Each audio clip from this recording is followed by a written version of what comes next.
Hello, beautiful people, and welcome to this episode of Two Girls, One Doc. One Doc. It's your girl, BD. It's Florence, the foodie. And we have a guest. Introduce yourself. Hi. I'm so excited to be here today. My name's Moses Ssebandeke. I'm a filmmaker from South London. Come on. Yeah. Come on. Love a bit of Credentials. repping South London himself. Oh, yeah. Oh, God.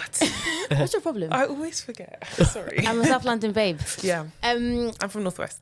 Okay, Which part? Which part of North Weezy are you from? So I'm an Edgware babe. Oh, okay. Do you know what? I like to say Mill Hill now because we calculated it, and Mill Hill is our closer high street. What's the closest train station?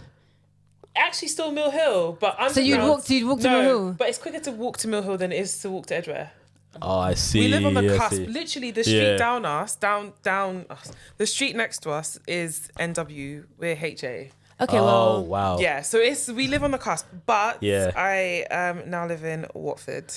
Okay. So still Northwest. Yeah, North Weezy, yeah. Yeah. Obviously North Weezy born, but South, I'm a South babe now, innit? So obviously I can relate to the South. That area has a close to my heart because when I did I did the BBC apprenticeship and our training was in Elstree Studios. Oh, like wrong way.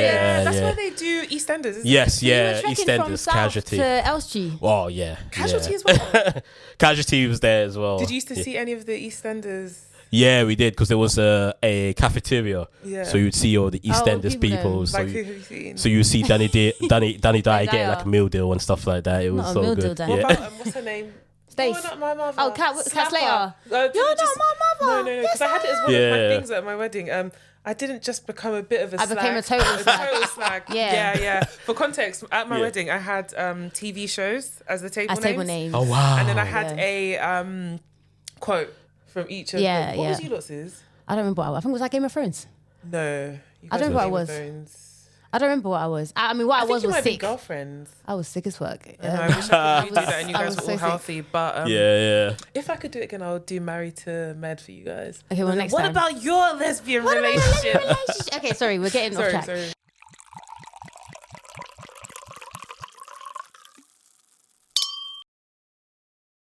So we have not had a guest on this podcast before in this way.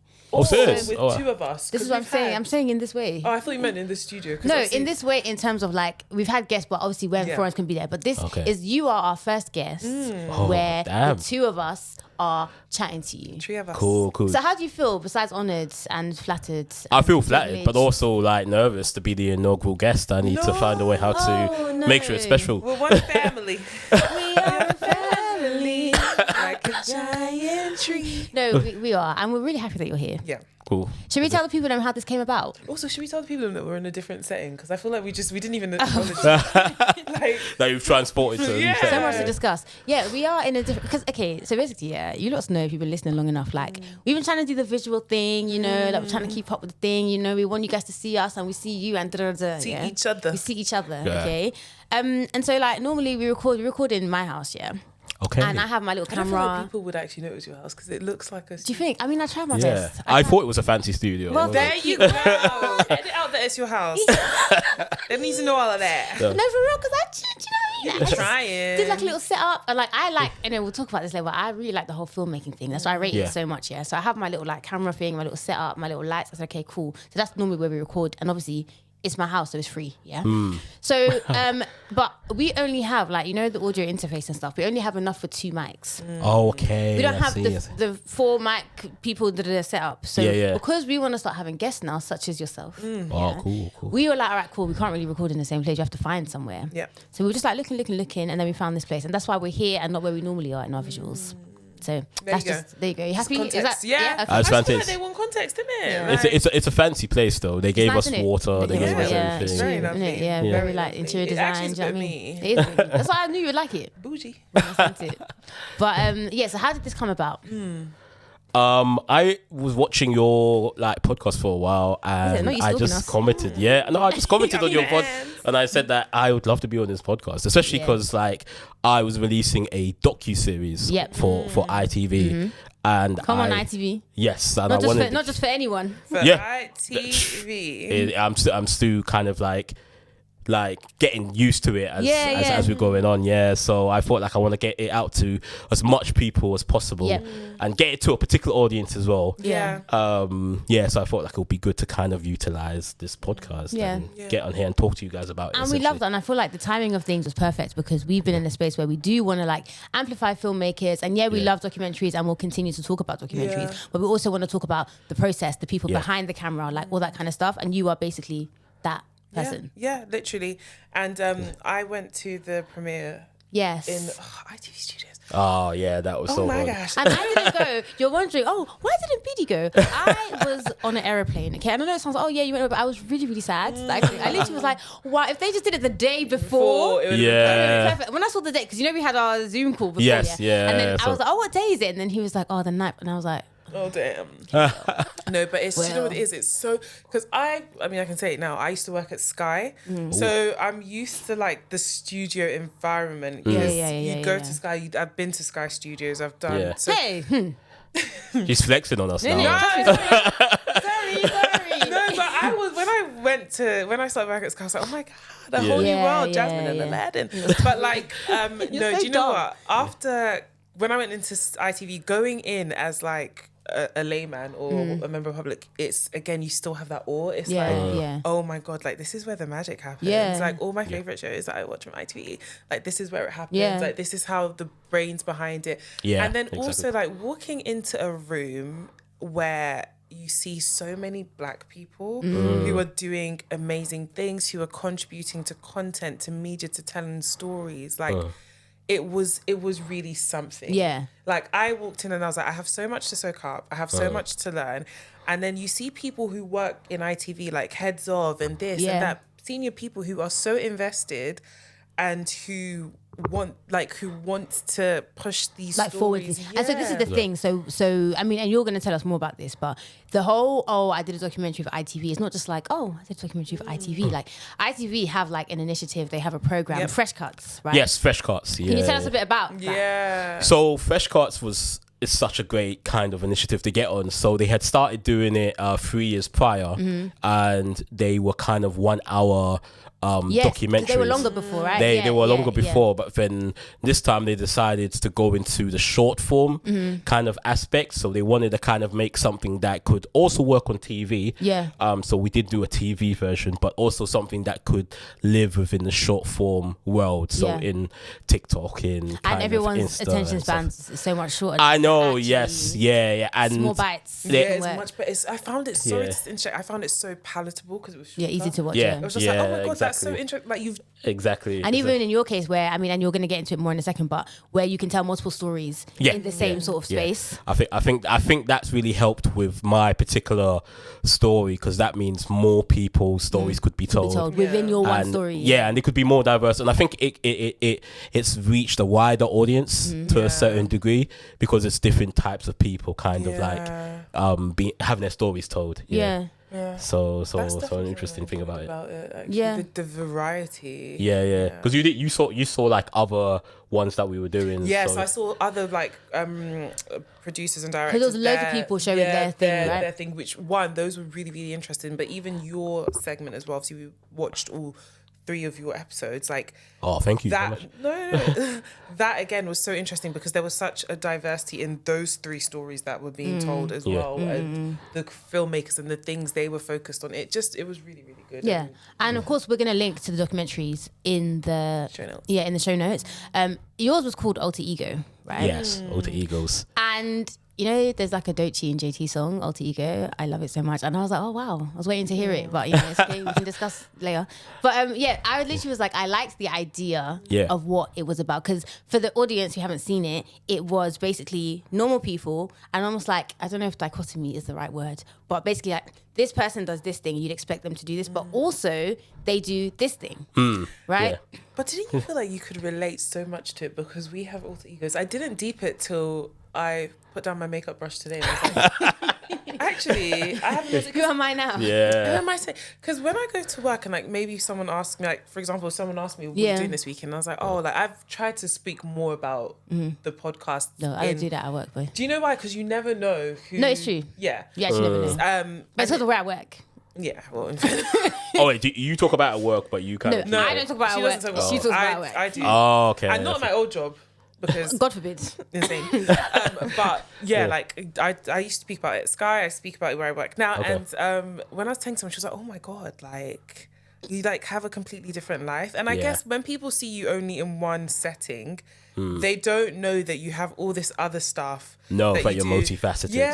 Even when I would be on, like when I used to be on Twitter and stuff would go viral. Like I remember one of my colleagues sending me a screenshot of something that had gone viral. She's like, "Oh my God, is that you?" And it's like, "Oh, you have like this other You know life." that this one used to be a Twitter celeb. You don't know. Oh, did you? I deactivated I see. Twitter celeb, but she's backed away from the limelight now. She's retired. Honestly, it's Was it? Did you want to be a Twitter celeb, or was it like? She just was chatting shit, and I then just people. fell into it. Okay. It wasn't. It was. I didn't go looking for that life. Oh my It phoned God. you. It's like a superhero. I had to do it. Yeah. I feel like Batman. No, but definitely, I felt like I could relate to it because it's like you have this different life. Like you do all these other things that people don't expect you to. I think people in our personal life probably, because they're so used to the fact that we have a podcast and we've all both been like creative, and I've definitely been someone that's been out there in the media, so they probably are used to it. But people I meet new or at work and things like that, it is to them like, oh, like a reveal. So I definitely felt like I could relate to. Yeah, it was good because like I don't want to give away who's kind of alter ego is, but we had like one episode where the person was a marketing manager and they lived such a corporate life. So and that it was episode, because the way that it's done is like, okay, cool, introduce the person as their normal self, right? Yeah. And then it's like, oh, they want to say about this person, So with that one, I was thinking, where's this going? What's this one going to be like? Yeah. What is she? Where are we going here? And then I was like, I never would have thought.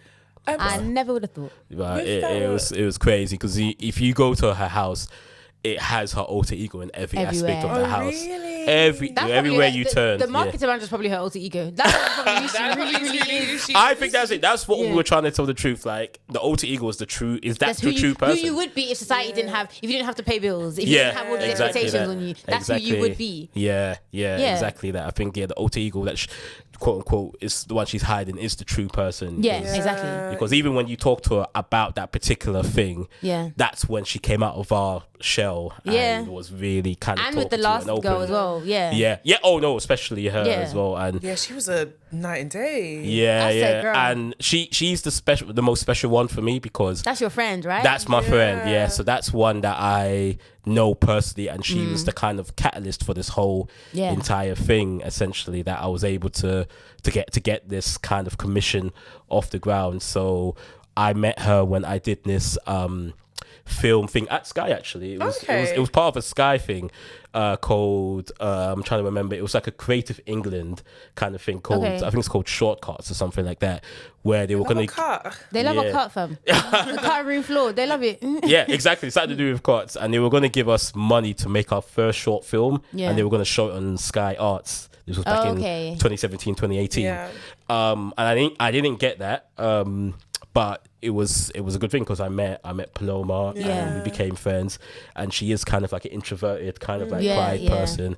And like one day she randomly said, "Oh yeah, I do wrestling," and stuff like that. And can't drop it like that. Yeah, she just did it randomly, and I thought she was joking. And then I went to her wrestling match, and it was like the maddest thing. Yeah, it was for real. She was slapping dudes up who were like 6'5".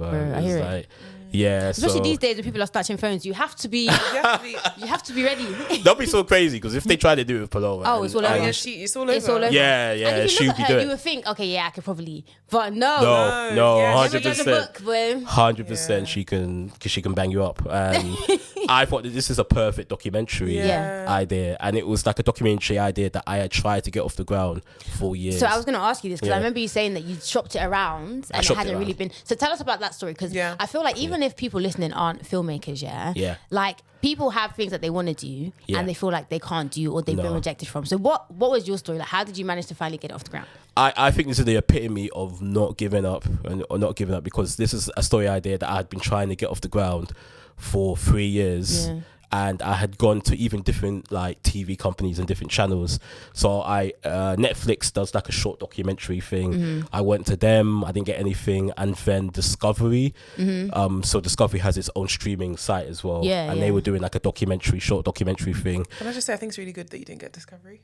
I don't want to discuss the costume though, because I know some people who did it. Sorry. I didn't say why. Okay. I just off mic.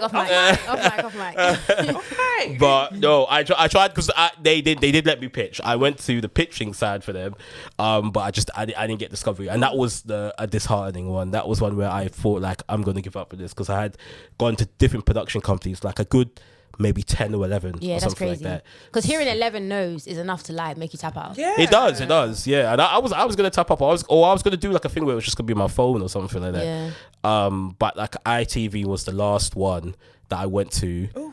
And look at God. Yeah, when Jesus says yes, nobody can say exactly. No. It was a divine intervention, because they were the ones who said yes, and it was even better.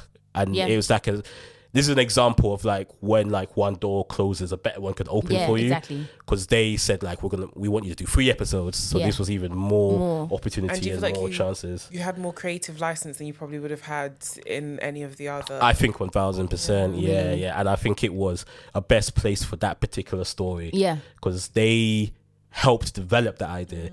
So almost the idea of it doing a thing about alter egos was something that Moti Story, the production company that helped me produce it, they said, oh, we can do that as like a series. And they came to me with that and said, yeah, open it that way and do 3 of that. So I think they helped develop the idea, because like before I just wanted to do like a documentary which was just about so I was going to ask you this, yeah. So say it had been like a long form thing, like how it was before, what would that have looked like? Yeah. No, it was always going to be a short form thing. Oh, okay. No, but I'm saying like, what if they said to you, okay, we want an hour-long documentary? I think the hour-long documentary, I probably would have gone into like the world of wrestling more, because I even talked to this with Orlando, who's my DV director, an incredible shooter who helped me shoot this docuseries. That world of wrestling is a very interesting world, because you've got all different kind of interesting characters. It's underground as well, right? It's underground, so it's very different from the kind of glossy WWE that people are used to. It's like a very different thing. Less of a production, it's more authentic. Yeah, it's more authentic. It's a reality TV show. Yeah, and we essentially it's that. Essentially that. But like the types of people who go to those shows, because we went to basically Paloma's thing was in the middle of nowhere. It was in the countryside, so we had to drive all the way out and to even a barn. that first episode, I was like, you people are in the middle of nowhere. You were in the sticks. You were in the sticks. Yeah. So it was literally getting into the car. The production coordinator, manager, is driving us to the middle of nowhere. And you're thinking, is this a setup? It feels like that, and you get these all types of different types of people who actually watch the shows and probably follow it, and they're super fans of Paloma. They know everything she does. Wow. They know entire life and stuff like that. I think it would have been good, because we had so much footage that hasn't been used. I can imagine. Like even each of these people could have had a 1 hour episode. This is what I was going to say. And it would have been. You could have been. They could have had a 1 episode, because we had that was all the footage that we had to cut up. In terms but then that's of part of the process, right? So I always think about like, as a filmmaker, we just see the finished products. Like we're like, oh great, documentary, woo, okay, watch it, 10 minutes, fine, But for you guys, it doesn't just start at that, right? It's like, okay, you have the idea, like the inception of the idea, and then you have to like go through. Can you like kind of let us know, like, what is the process? Like from, I have this idea, so you had the idea, you then found ITV who were like, okay, cool, I'm gonna run this for you. And then where'd you go from there? How'd you get from there to where we are now? So it was very different, because like now I had to go into the ITV kind of world, and they do things very differently. So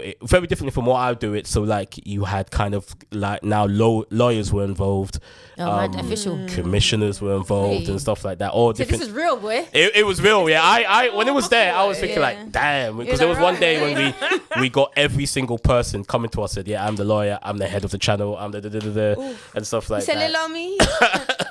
So it was good, but it was good at the same time. But that means I had to work differently, because I obviously come from the independent world. And things are on like your that. time. You feel me? Like if you want to film somewhere, we can just jump over the fence and film it quickly. Like no, you have to go to a world where you have to have a form for every single thing you do. It has to be above board. It has to be, because people won't come and tag me. They will come and tag the channel and get ITV and try to get the money. Which is completely understandable.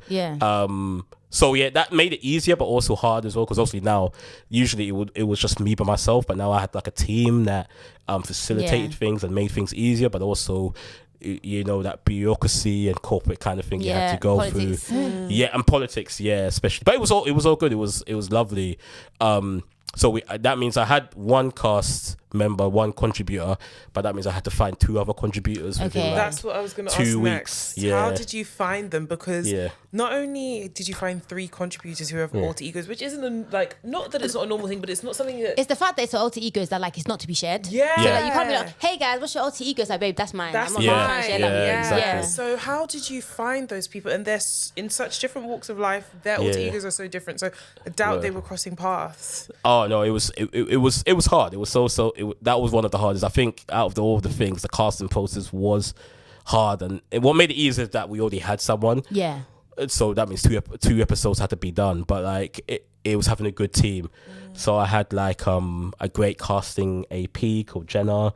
Shout out Jenna. Jenna, yeah, she was able to set things up so great. We were able to find Hannah through kind of looking on Google, so just putting keywords in Google. Oh wow. Fabian, we phoned him in a special way.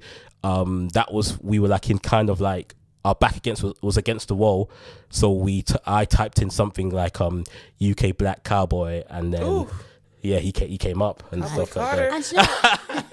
One by one. I think that's what had me in my mind, because I was thinking, we were trying to think, because they needed something Pacific. Different, and then I said, I think maybe Cowboy Carter was in the back of my mind, so that's why I typed it in, and he came in, and he came up, and so Jenna came and talked to him and set up the thing, and we were able to find the people, man. We found the right people. This is good though, because even in that situation, Mr. Cowboy Carter, he was putting his stuff out there. If your stuff is not out there, how are people going to find you? No. Sometimes someone is making a docu-series for ITV and they type your thing and you come they up. find you, So for anyone out there who's like, I don't know, should I post it? Should I not? Just post the thing. Oh yeah, you just don't 100%. Damn thing, 'cause You just don't know. You literally don't know. Always think, because we went to him. He didn't come to us. We went to him. So it was a good connection that way. He was definitely quite shocked.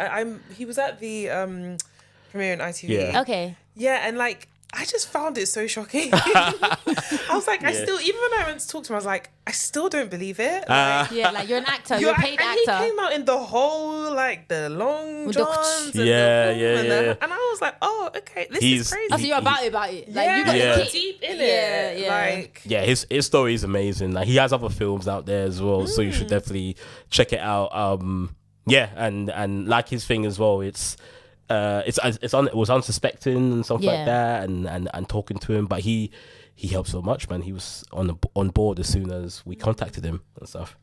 So you do the casting, you find your people, you're like, right, cool, these are the people we're going to focus on. What happens next? So it was a long pre-production, so kind of setting up what we're going to do for them in terms of filming, finding a location.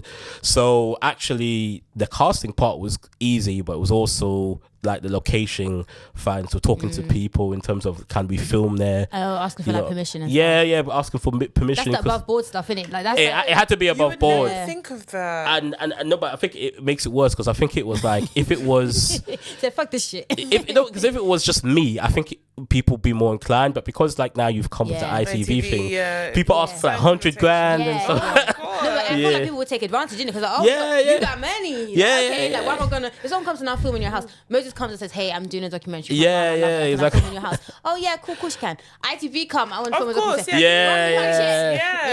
Did you have to pay people then? Well, I think it's because people see ITV, they watch X Factor, and you see you gave £1 million for someone's singing career, but it's no, there's 2 different things. And people are poor today.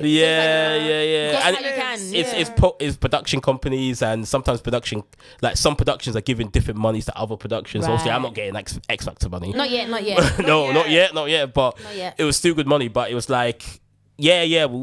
paying people, that was something for the production. I don't know what they really sorted out with them in that kind of particular situation, but it obviously it was a bit harder in terms of location finding, but we did find some locations who were kind of understood the film idea and respected it, and as well and also liked the contributors as well. So we found a lot of people who were also kind of connected to the contributors, and they kind of believed in what they were doing and wanted to be involved, so that helped quite a lot. And did it take any cajoling to get? I mean, I know you said that you reached out to Fabian and his stuff is out there. Yeah. But even, for example, with Paloma, she's your friend, and she says... Who's introverted. So she says so many times that she's a massive introvert, and I really loved her and loved when she was saying that... Speaking about herself as herself. Yeah, and she was talking about how this alter ego can do the things she can't do, like the way that alter ego interacts with the world, it's the thing she wanted to do. So did it take any cajoling, like on a personal level, to convince her to be part of the project? I think it did, but it wasn't too mad because like. No, what I loved about so much love for Paloma is just like I messaged her and I told her this whole idea that I had, like, look, I've seen you do your wrestling and I think it would just make a great documentary idea. And she was just like, yeah, cool, I'm completely on board. Like I'm full board. And she was so facilitating and even helped us find like the wrestling match and where to kind of get things like that. And it's been she's been, like I said, she's the catalyst that started all of this. I was gonna say, it speaks volumes about your friendship as well. If this one asked me to do whatever, I'm like, I'm down, like I'll do it. Do you know what I mean? Okay, so now you've casted and you've done all the filming and stuff. What happens after that? What's the process like after that? Because I think sometimes we think, film's great. You know, the people who are like, film, you know, whatever, done, tick. But then obviously now the real work really begins. The post-production was the worst. I don't want to say the worst. What's the most challenging? It was the most challenging part. It was the hardest part, just because it was both logistically and like emotionally as well. Okay, tell us about that. Yeah, because it was like some parts where you think like, oh, this is a good part of the story, but also remember, each film had to be under 10 minutes, between 8 and 10 minutes. And like I told you before, I think we shot enough to do like at least an hour on an hour story. So a lot of stuff had to get cut out. So it's the editing. You know, sometimes when you think edit, you think, okay, chop, splice, but like also it's about like what, like this story that I'm trying to tell, what can I forgo? What has to be in there? And I feel like that probably would be quite difficult because you're thinking, oh, like what do I want to? It is. Yeah, it's what can be there, but also in terms of what type of show and what kind of like message. Yeah, because in terms of the channel, so like I like now. It's different from when I usually do filmmaking where I've got the final cut to a certain degree. Exactly. Yeah. Now I have to adhere to like what the channel says, like we want the show to be like this, or what the production company or what the commissioner. So you've got so many notes. So I've got the notes from the series producer, the exec producer, commissioner, the channel, all these different types of people, and you have to kind of like cut it in a way that it still kind of stays true to the story that you always wanted. But like now you've got all these different notes and stuff, which is understandable because like they have like a particular style. Freshcut's got a particular style.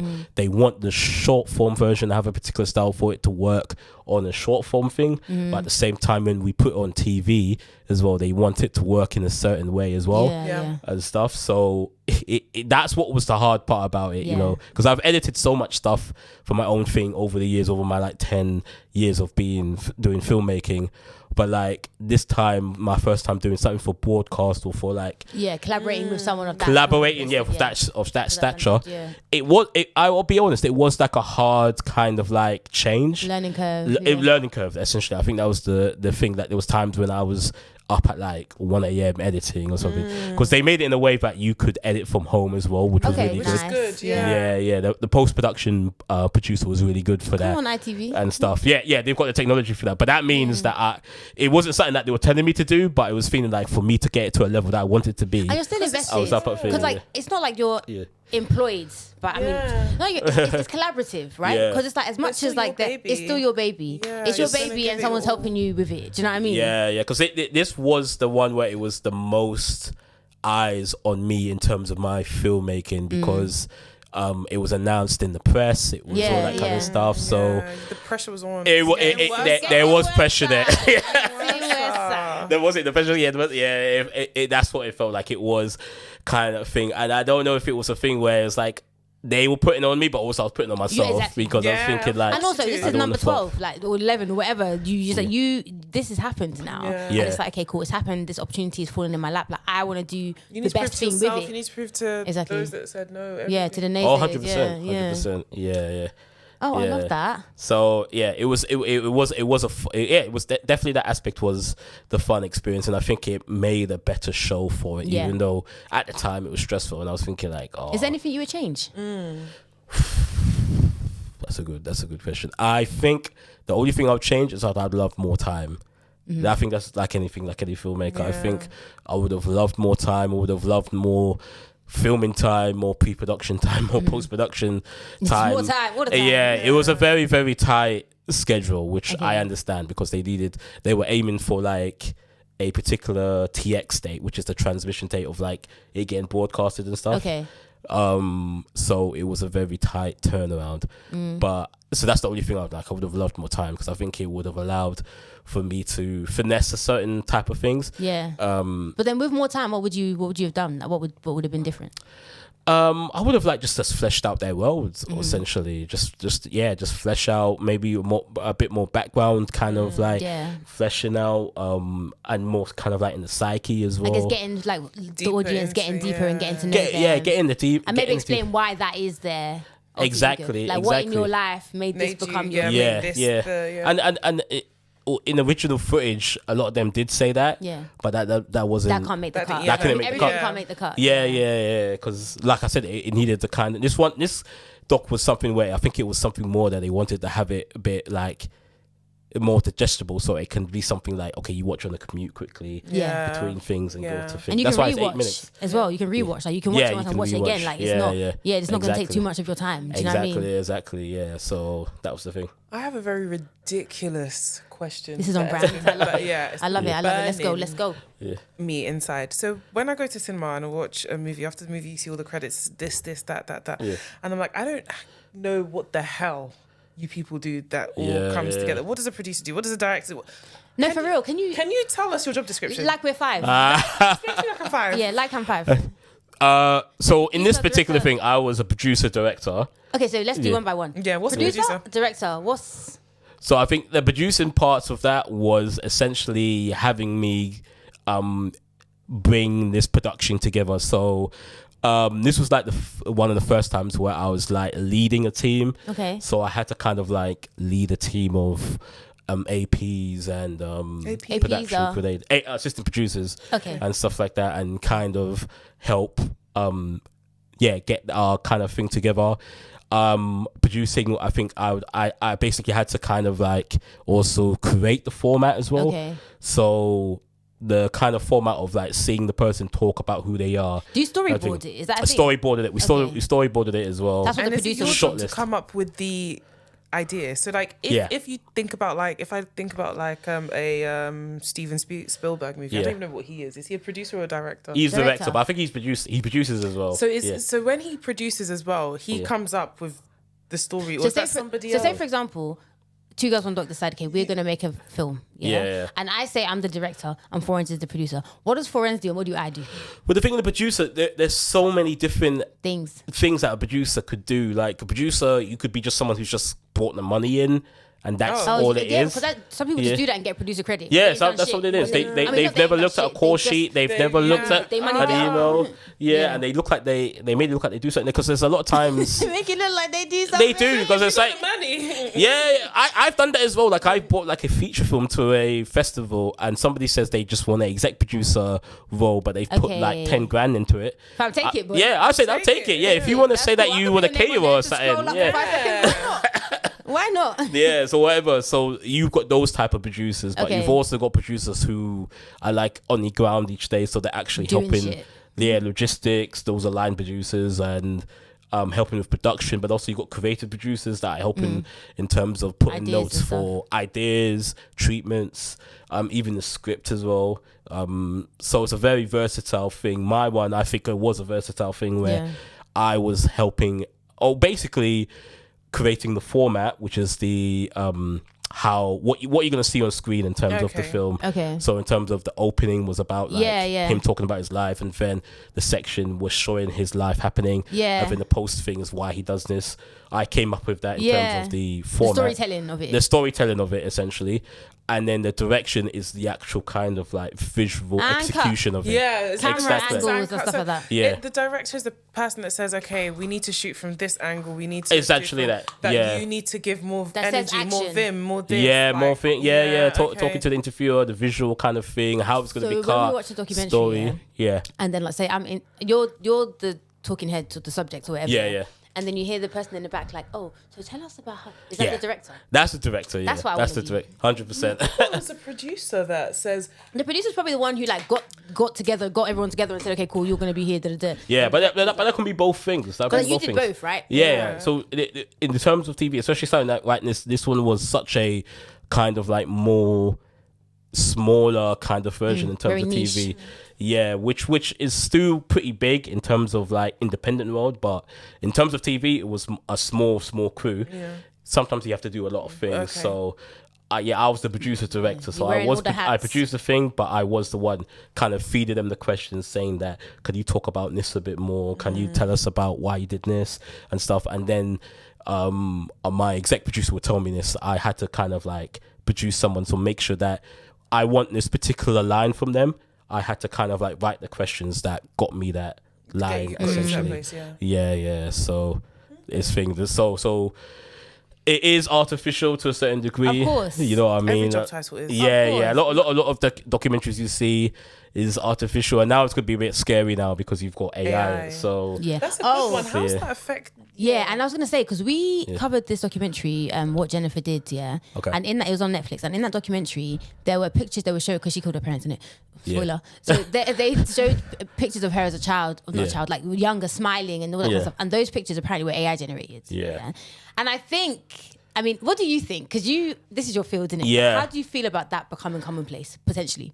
I do not agree with that being in documentary. Same. Yes. But I'm not there's some people I know who are anti-AI. They're like purists. So it's like, but they don't even want it to be used in the post-production thing. And I used it quite a lot in the post-production thing. But that was in terms of AI assisted. So for example, if they touched their mic and it got ruffled a bit, it got into the sound. Removes the noise and stuff. Yeah, now in the AI thing, you can remove that and it makes it sound like it was never in there. Which is incredible. Do you know what I'm saying? Like, I don't disagree with potential uses of AI, but I don't like when it like replaces creativity. 100%. Or in documentary specifically, like in that situation. Documentary is you're telling what's actually happened. This is not fiction. I'm 1000% with you there. So for me, I'm like, if we're watching a documentary and I can't tell what's wrong, what's not, then I might as well just go and watch What are we doing here? Like, what are we doing here? No, it's true, but funny enough, my sister just sent me an Instagram profile of a new AI influencer.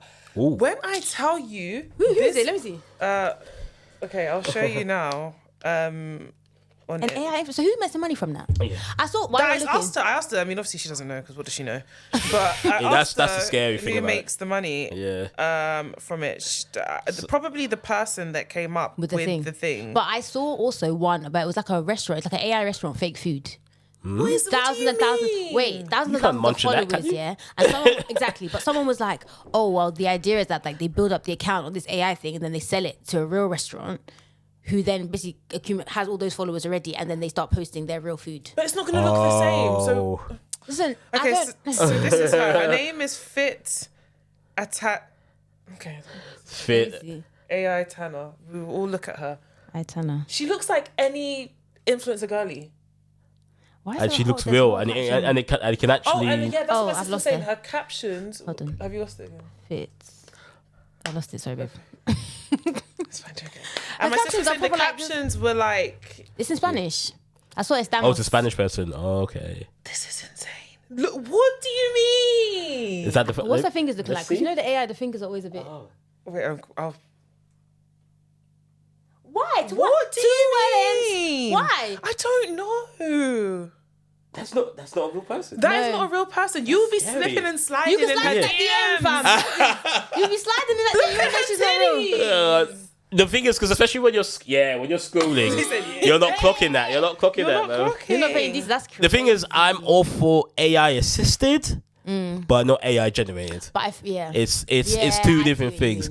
So in documentary, I'm 1,000 against that. I don't want to hear it. I don't want to see it. Because there was one. You're lying to me. I don't trust you now. Yeah, there was one documentary that I watched. I think it's called Microphone Champion or something like that. Where I think it's about the history of hip hop and stuff like that. And then some of the archive footage that they used was AI generated, so they didn't have enough archive, or the archive footage was too expensive. Then that's just the L. So what they have like Tupac. Yeah, no, I think they had like AI footage of people breakdancing and stuff like that. But did you watch the boy bands, the story about Lou Pearlman and NSYNC and Backstreet Boys? There's a YouTube documentary of it that's older, but there's a current one, boy band something. Yeah, it's on Netflix. It's 3 episodes or something like that. Yeah, and Lou Pearlman, he's dead. Yeah, wow. But they had like an AI, so it was him and excerpts from his book, and they used AI to have like him, his likeness, saying the excerpts from the book, and it was just so weird. Scary. I was like, we don't need it that deeply. Like, use your creativity. If we have the excerpt from the book, someone can narrate it. Find a way. We know what he. But then I can argue that you guys watch documentaries and they do a reconstruction of that book, and it says like these are actors. Yeah, these are actors saying the book. And that's but you're not trying to pretend. You didn't go to the grave and pick up the person and try and make them pretend that it's him. weird. You're lying to me. Yeah. It's like I didn't consent to this. Do you know what I mean? It's like all these AI concerts with like Whitney coming out. Oh yes. That was the holograms.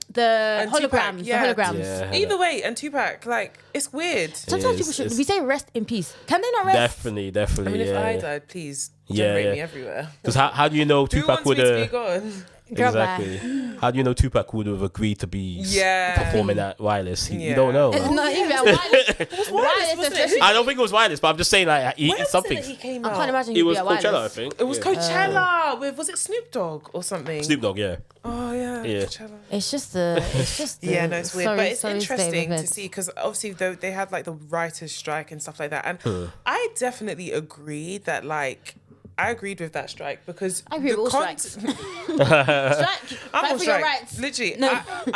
I agree with it because the way the AI generates stuff, from my understanding, extremely limited understanding of the tech behind it, it basically scours the whole web and comes up with the best answer for whatever you're asking, but you miss the emotion, you miss the human element of things. And it steals stuff as well, so that's the main thing. Especially for the arts, I think that it just pisses me off because it's like, why am I still washing plates?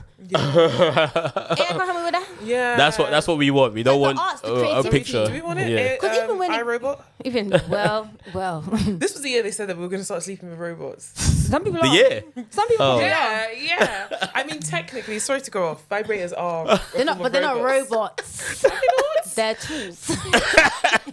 And boy, like I said, AI assisted. Yeah. AI assisted, not generated. Okay. Do you know what I mean? Okay. But nah, it's going to be very interesting in the next few years for like content and also like if we want those of us that want kids have kids or whatever, the world they're going to go into is going to be very AI saturated. They will not understand why we are stressed by these things. Yeah, they've never lived on a thing because even ITV recently got in big trouble because of when they advertised a AI commissioner role or something like that for like 90,000 a year, and like everyone was pissed off about that. Sorry, and AI. So the person that filled the role will be AI. I think they were going to use AI to kind of like come up with ideas. Oh, but somebody had to own. I think somebody was going to kind of put the prompt in. So like, and they're saying, are there certain applications? All I have to do is type. Can you? Yeah, I think it was, but actually maybe I shouldn't say this. Yeah, maybe not. Off mic. It's an off mic thing. Yeah, I'll tell you guys off mic. There was some info because you guys would have probably gotten a. Yeah, it was an info. Yeah, but I'll tell you guys off. Yeah. Yeah. Subscribe to the Patreon. I'm joking. Catch that. So I have a question. As a guest, first ever guest on our podcast, I wanted to ask, what is your favorite documentary? What is the documentary you'd recommend to the people who listen to this podcast who also like documentaries? Oh, that's a good question.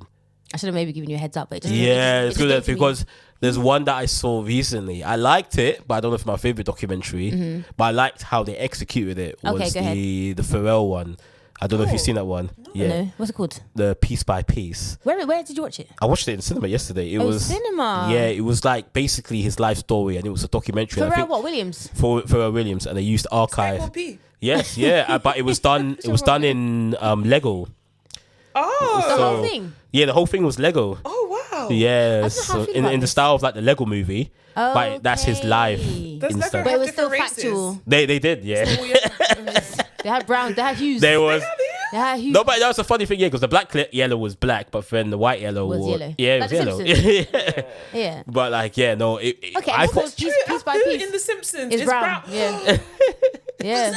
You see it everywhere. everywhere. And even Carl, Lenny's friend. He's black. He's black. I didn't even think about that. The whites are yellow. Yeah. But I thought that was because I just thought that was a good way to do a documentary. Really. And it's called Piece by Piece. Oh, It's that called makes sense because Legos. Yeah. It was. Okay, I'm gonna watch that. So it's out in the cinemas. It's out in the cinemas. You can Yeah, even I'll watch it in the He cinemas. must have a find very it. interesting life. And I It feel was like very it's interesting. Yeah. hearing. No, go on. Is he actually Snoop Dogg's nephew, or they just say that? No, Snoop Dogg just says everyone is his nephew. Okay. Is it Unc? Yeah. Okay. Yeah. Okay, cool. But it was a very. I just thought it was just a very interesting way to, because like usually, documentaries, it's okay, the usual sit down interview and then short archive. But his one was like, it was Lego, and you can obviously tell, okay, they probably recorded the archive. Yeah.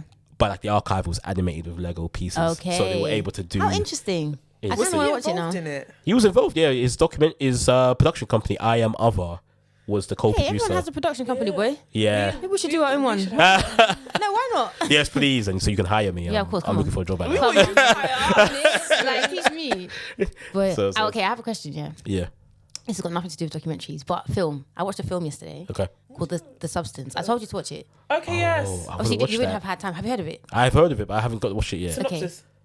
I don't know how to synop it. Like, basically, it's about beauty standards and expectations and aging, and that's what I remember because we were talking about aging the other day. So that film, I really like the way that it's like shot. It's very weird. Yeah. And anyway, whenever you watch it, let me know in it. Maybe we can discuss. But it was very interesting. It's very interesting. I think everyone should watch it, but also just be warned. Oh, That is it gory? Gory, but like weird body gory, not like death or, do you know what I mean, scary movie gory. But it's described as like a thriller / horror. Yeah. What are you talking about? I feel like that's what my dad wrote a porno and nothing makes sense. No, because nothing makes sense. Because what you No, actually that- No, but you have to watch it. That's what I'm saying. And just like, I can't really. My cousin was like to me, "Oh, you have to watch this movie," and I was like, "What is it about?" I was sending you the trailer, and it was just very like. Don't tell me trailer. I finished watching it, and I was like, Blind. I'll watch it bareback. "Yeah, fam, yeah, trust me." Okay, I'll watch it. You watch it. And I need then to watch you, it, You yeah. send us your thoughts, Yeah. and then Yeah. we'll Yeah. read it out in our Yeah. next. I Well, send us a voice need note. to watch it, because right now they in my area they were showing it too late, but like I need to watch it, A question I had. Uh-oh. Yeah, this might be problematic. As a person in film, director, producer, or Oh, I think I know where every this man is is going. all in Go you. ahead. Yeah. What are your thoughts on Tyler Perry? Oh. Something everyone should not watch is Beauty in Black. Because season 2 is coming out, and guess who's going to be watching it? And it's coming out in 2025. And, Yeah. and also, Two thumbs and so she's an listen, idiot. Season 1 just came out in November 2024. You're telling me season 2 is coming out in 2025. So have you already written, filmed, edited? Oh wait! It's coming out already. Yeah, spring of. He said spring So 2025. like March, it'll be here. We're in November. That's. This is why he had blankets for snow. I definitely know Tyler Perry's using AI for that. But he's to write using the more than scripts. AI. He's just using nonsense. So before, no. maybe the current ones he's using AI. Before this, what was? No. But because he even said like, "Oh, I want to try AI," and I think it's the perfect thing for his AI because like now you can streamline his production thing. But what do you think when you watch his stuff? I How don't do you want feel? to. I As a don't fellow want filmmaker, to how do you burn feel? any bridges for you. No, because the thing is like, I like Tyler Perry as the idea because I respect him so much because I watched his documentary. Yeah, Yeah, same. We covered it. Yeah, Yeah, I also respect him I as also wish I as a had person watched who's Beauty in successful. Black before we did that because I think my opinions would have been different. No. But our opinions were on the Tyler Perry story, not on Tyler Perry Productions. I don't think at any point in that episode, and I'll link it below, did we say, "Oh my god, yeah, no, actually, no, now I'm right. I apologize. I really, really like his stuff now." Okay. We never ever said that. Our thoughts were about his story, how he came up, his resilience, and him being so steadfast in what he was meant to do. Which is like what you were. Sometimes steadfast is not the right way to go. That's why. It's serving him well. If you were steadfasting and you were making millions, would you not continue? I think I just say this thing. I accept I'm not the target audience for that, which is understandable. I think there's a particular I audience. am now because I watch them all and I complain. I hate watch Tyler Perry shows. But from a professional standpoint, when you look at things, do you think, "Oh, this is a decent Body of work. yes," or do you think This is "What the cohesive. heck?" This makes what the heck? I think he's trying to go for something different, which is like. Okay, hey, PC. I think it's just as much as possible. He said apples and oranges. It's Apple, yeah. He's trying to go for like his particular Shock audience likes this factor. thing. To me, I don't resonate with it, but if the audience goes, because they obviously do, because he's able to make money and he's making millions. So the fact that actually he's on Netflix though, because Netflix don't actually put he Netflix does put some crazy stuff in there. I don't know what you're saying. They don't put rubbish. They do put some, but they do. They cover some of the rubbish as well. I feel like I don't know. They put on is stuff that like is already out there. They just add it on, right? Yeah, because somebody's gonna watch it. Yeah. But I tend to think the Netflix stuff they produce, like, I might not enjoy all the documentaries, but you can see that there's thought and effort. Oh yeah, of course. Of course. Of course. 2 packs of us. On that note, look. Also, not to burn any bridges for us, because if Tyler Perry calls me today, I'm picking up that call. Bring. Hello. What's Tyler Perry gonna call us to do? You never know. He's done that before, where he's talked to podcasts and he's gone and he's cussed the people on the podcast. Haven't you seen that? Come. Yeah. For me, yeah. We talk about documentaries here, and obviously whatever else the fuck we want to talk about, Tyler Perry's documentary, fantastic. That's like the best body of work that's come out of him. Yeah, he made it. That's big, but he didn't make it. I think it was his. And I rest my case. Yeah. I rest it. Yeah, I think his ex. I think he's definitely the mother of his child, but yeah, it was someone who was close to him. Oh, who made it? Who made the documentary? Yeah. Well, shout out her. She should be. But documentaries are different to whatever Tyler Perry does. Yeah, documentaries, because I do scripted stuff as well. Yeah, you do. And I'm going to ask you, sorry, because Tyler Perry threw me off. What have you got coming up, or like what next steps? Like, what's next for you? So next step is I'm producing. Come on. A feature film called Spectrum. Oh, I saw this on your page. Yes, yeah, okay. called Spectrum, by a director called Genovo. So we've finished filming for that, but we're gonna do pickups soon. But like we finished pickup, please, for the layman. Oh, sorry. So we're picking up. Someone else in South London. Do you mind? we're picking up some scenes that. Okay, just like some extra bits. Extra scenes to make some stuff make sense, or we want to refilm some stuff. So yeah, we're gonna do that. But like that feature film's like 95% finished. So hopefully that comes out in 2025. Oh, nice. I'm manifesting that because we've been working on it since 2021. So listen, good things take time. Yeah, it is. When you're doing the premiere or preview, whatever it is. No, definitely you guys got 2 tickets to that premiere, man. Make sure I'm not away. Do you know what I mean? This time. Exactly. Be considerate. Do you know what I mean? Like think about me. Oh, that's exciting. Yeah. Are you gonna tell us what it's about, or should we? No, it's out there. So it's essentially about 2 people who are living at the 2 different spectrums of the justice system. So there's one part where someone who's experienced, unfortunately, sexual assault, how they kind of deal with the justice system, and then the other side who's been falsely accused, and how they deal with the justice system. Okay. So it's those kind of different parts. Is it fictional? It's part fictional, but it's based on like we've talked to some people who've experienced it as well. Okay. It's very powerful. It's a dramatic. So that's what Janelle wrote. So I'm producing that, and then also trying to get my own stuff off the ground. But it's like one of those things where I spent so much years trying to get Paloma's story off the ground.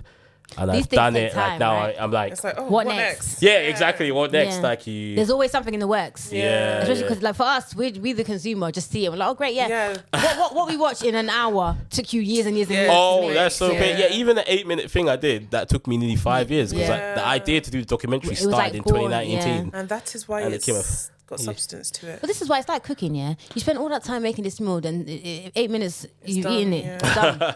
It's done. It's gone. Yeah. So I guess to round up. Yeah, go ahead, girl. Who would be your dream person to work with if you could work with anyone, living or dead? Who would be your dream person? Man, the person I'd love to work with, and he's a controversial figure, which I understand. Hey, remember where you were? I think I know who you're going to say. Donald Glover. Oh, that's not who I thought you were going to say. Who did Trump? I was like, Trump? No. When you said Donald, I said, oh. I thought you could say Roman Polanski or something. No. Hey, come on, girl. No. He's all right filmmaker. He's a renowned. But he's a renowned filmmaker. Not problematic. Why is Donald Glover problematic? No, because his. Sorry, Childish Gambino, right? Yeah, Childish Gambino. Okay, sorry. No, he's Donald Glover when he's acting. Yeah, no. Yeah, he's Donald Glover. I genuinely didn't know. No, but I'm just like, sorry, Glover. To be honest, he's not problematic to me, but it's like he has saying because of the black women thing. Yeah, he said stuff when he rapped back in the day, which obviously I think he doesn't believe now. But like, so. But it's on the internet. I'm not gonna lie. I know. I know he's like the stuff he said is really problematic, but they can never make me hate him. What did he say? Anyway, I'll do my people's. Yeah, he just said stuff like, "Oh, black women don't like him because he's geeky and he's that's kind of stuff. All right, he also said he could never be with like a non-black person, but he's with a white woman. Do you know, people are complicated. Yeah. And I choose to love everything he does. I would love that. I really hope that happens. I would love to work with him. And if I were to say, let me hold the camera or something. Let me do something on the side. Yeah, please. Yeah, I'd love to. I'll get the water bowls. I'll run and get the water. So there's someone on set that does that, right? Is it Runner? There's someone. Yes. Okay. It's a runner. A runner or officially production assistant. It's the official term on set. So we had that on our thing as well. We had the production assistant and stuff like that. What's the sorry, we actually need to be finished. What's the hierarchy, thing? So like, not the hierarchy, the progression. Yeah.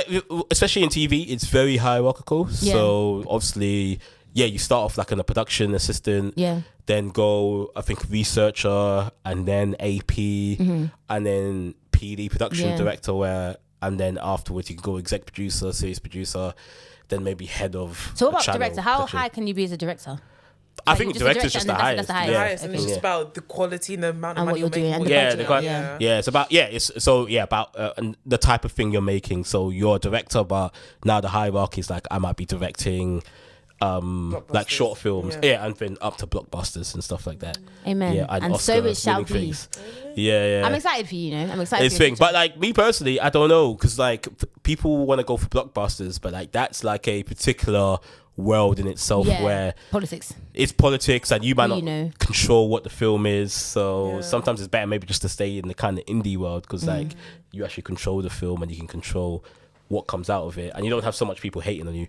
Technical difficulties, but we're gonna wrap it up. We're actually gonna wrap it up. Thank you so much for being here. No, thank you so much for giving me a voice, man, guys. Thank you for reaching out, because sometimes in London we're a bit stush. We don't really want to like put ourselves out there and stuff, but thank you. It's been real. Obviously this is the beginning, this is not the end. Cool. And I'm proper excited for your future. Definitely. Whatever you do. Thank you guys. Thank you. But anyway, next week we'll be back with another Just the Two of Us. Oh, before that, Moses, where can they find you actually? Just just typing Alter Egos on ITVX. It's out there now. You guys can watch it on ITVX. And my name will be there and all my socials. And we're gonna link everything in the show notes anyway. Okay. And all your socials are your name. Yes, love that. Okay. But we'll be back. Obviously, you can find us everywhere. Two Girls One Doc, everywhere. Two Girls One Doc podcast on TikTok. Where can they find you? Foreign to Foodie on TikTok, Instagram. BD on Eyewear on Instagram, and BD.mp4 on TikTok. Talk. So next time. Yeah, bye. Oh, wow. How do I turn this thing off? Is it that button? I think it's recording again, isn't it? Please, can you give us the tea on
I can hear. Mic check. Yeah. Microphone check. 1, 2. What is this? 1, 2, 1, 2. No, you have to just talk. I feel like an idiot. You're just being close to yourself. Hello. This is sounding clean. Yeah. It's Chris. I'm going to go back now. They're going to be like, oh, look at this shit with you. I know. Hold on, let me...